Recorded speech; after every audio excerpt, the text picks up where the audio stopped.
Makin meningkatnya popularitas Purbaya Yudi Sadewa membuat sosok menteri baru di Kabinet Merah Putih ini disebut mulai dilirik oleh sejumlah partai politik. Namun Menkyu Purbaya menolak tegas untuk masuk ke dunia politik karena ingin fokus di bidang keuangan.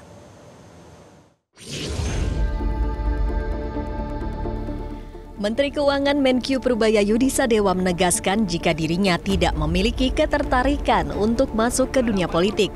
Pernyataan itu disampaikan Menkyu Purbaya saat dikonfirmasi mengenai kabar adanya partai politik yang disebut-sebut ingin mengajaknya bergabung ke perpolitikan nasional. Seperti diketahui, nama Purbaya belakangan mencuat di publik setelah menjabat sebagai menteri dan memiliki tingkat popularitas tinggi. Meski demikian, Purbaya menegaskan jika dirinya tetap ingin fokus pada tugas profesionalnya di bidang keuangan dan perbendaharaan negara. Saat ditanya mengenai peluang terjun ke dunia politik, lagi-lagi Menteri Purbaya dengan tegas membantah memiliki minat tersebut. Pernyataan itu sekaligus menepis spekulasi yang sempat beredar mengenai kemungkinan dirinya bergabung dengan partai politik tertentu menjelang tahun politik 2029 mendatang. Kader PAN Pak dilirik sama PAN Pak gitu Pak, membuka diri. Kamu lirik saya nggak? Itu nanti gimana Pak, ini dari Sekjen PAN Pak, gimana tanggapannya Pak? Tertarik gak Pak sama tawaran apa? Bahasanya sosial politik. Tapi menanggapi elektabilitas Bapak yang tinggi bagaimana Pak belakangan Pak? Saya nggak tertarik politik mas.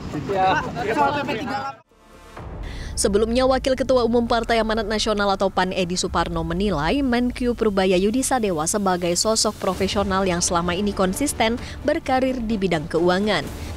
Meski begitu, Edi menegaskan belum ada rencana dari PAN untuk merekrut Purbaya sebagai kader partainya. Menurut pengamatan Edi, sejauh ini Purbaya tidak menunjukkan keinginan untuk beralih ke dunia politik dan tetap akan berada di bidang keuangan yang menjadi konsentrasi Purbaya. Tingginya popularitas Menteri Purbaya juga disebut-sebut melampaui tingkat popularitas sejumlah tokoh daerah seperti misalnya Gubernur Jawa Barat Deddy Mulyadi.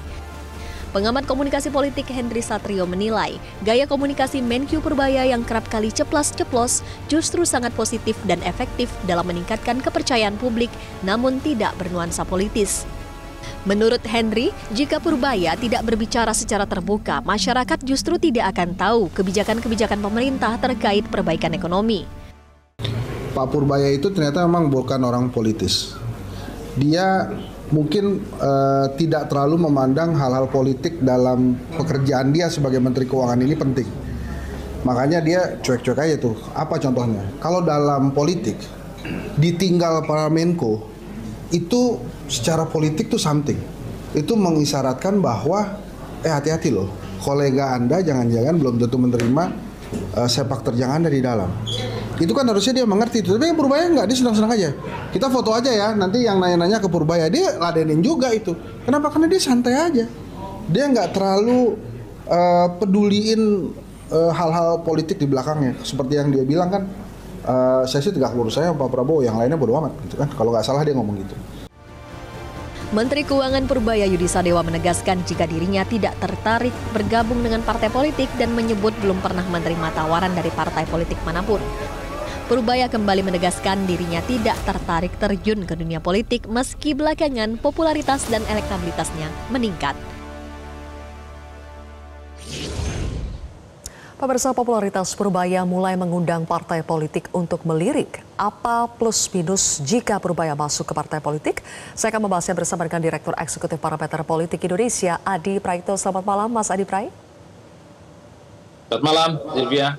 Mas Adi Prai, apa untung rugi buat Purbaya saat ini jika dirinya masuk parpol? Ya, kalau mau jujur sebenarnya justru jauh lebih banyak untungnya jika saat ini Pak Purbaya lebih memilih untuk menjadi bagian dari kinerja profesionalisme sebagai Menteri Keuangan yang baru. Karena saya kira begitu banyak partai politik yang pastinya memiliki intensi dan ketertarikan untuk menjadikan Pak Purbaya itu sebagai salah satu kadernya. Tapi secara prinsip mestinya Pak Purbaya itu tidak terlampau tergoda memang untuk merespon terkait dengan ajakan-ajakan untuk menjadi salah satu kader partai tertentu. Saya kira waktu yang dimiliki oleh Pak Purbaya masih cukup panjang, 4 tahun untuk menentukan apakah akan bergabung dengan partai politik tertentu ataupun tidak. Nah, yang kedua, kenapa saya sebut jauh lebih bagus dalam posisi sekarang, dalam posisi profesional, Ya tentu kalau kita mau jujur rata-rata secara umum banyak partai yang di luar Partai Amanat Nasional juga memiliki intensi dan melirik Pak Purbaya sebagai bagian untuk kepentingan politik mereka.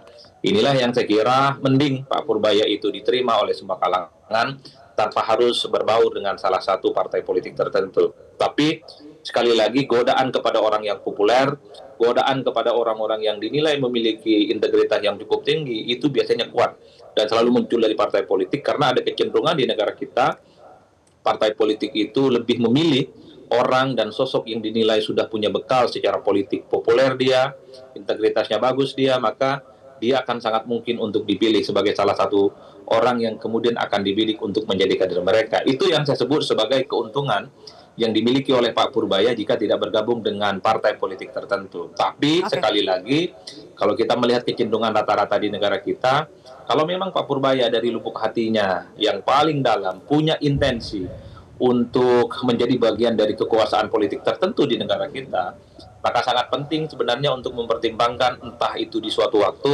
untuk berpikir kira-kira partai apa yang kemudian harus menjadi pelabuhan politiknya. Karena tentu dengan bekal popularitasnya, karena bekal dengan viral yang cukup luar biasa, sangat sayang kalau ini tidak disalurkan untuk kepentingan politik. Karenanya kalau kita mau menghitung rata-rata di negara kita, orang yang populer kalau memang dia punya intensi politik tertentu, tapi malu-malu tidak mau menjadi partai, dia kemudian akan sirna di tengah jalan. Dulu kita mendengar orang seperti Sri Mulyani, dulu kita mendengar nama orang seperti Bu Susi misalnya, bahkan Bu Retno, dinilai sebagai Sri Kandi yang saya kira memang dilirik oleh semua partai politik. Gestur politiknya memang menunjukkan ketertarikannya, tapi kemudian tidak menjadi bagian dari partai politik tertentu. Jadi harapannya untuk berkompetisi dalam pemilu dan menjadi bagian dari kekuatan partai politik tertentu ya selesai hingga masa jabatan saat jadi menteri itu berakhir.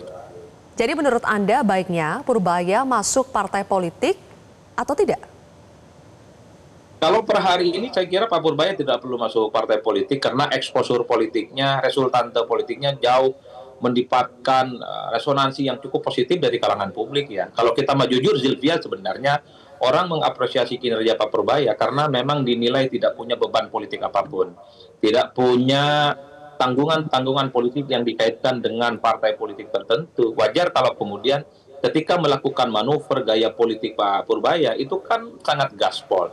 Pak Purbaya itu memang sangat kelihatan sekali, tidak pernah sungkan untuk melakukan tindakan apapun. Jadi karena profesionalisme itulah yang kemudian Pak Purbaya mendapatkan respon yang cukup positif.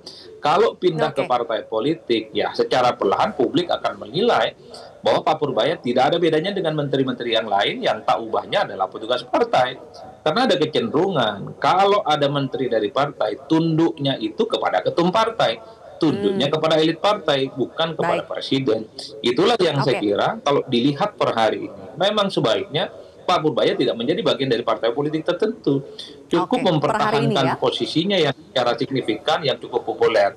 Tapi PR terbesar bagi Pak Purbaya itu adalah sejauh mana Pak Purbaya bisa merawat stamina kehebatannya yang selalu viral dan selalu ditunggu oleh publik soal manuver-manuver politiknya. Karena di negara kita ini seringkali muncul figur-figur. Ya, terakhir nih Mas Adi, kalau ngomongin soal stamina ya, suara-suara yang menduetkan Prabowo Purbaya 2029 itu sudah bermunculan sampai sekarang. Menurut Anda ini adalah voice yang harus dijadikan investasi politik atau noise yang sebetulnya kontraproduktif buat kinerja Purbaya dan juga perekonomian nasional? Singkat Mas Adi. Ya, bagi saya ini hanyalah sebatas noise sesaat. Karena publik di kita itu kan gampang sekali jatuh cinta kepada orang lain. Tapi ingat, pada saat yang bersamaan, publik kita juga sangat gampang untuk membenci orang lain.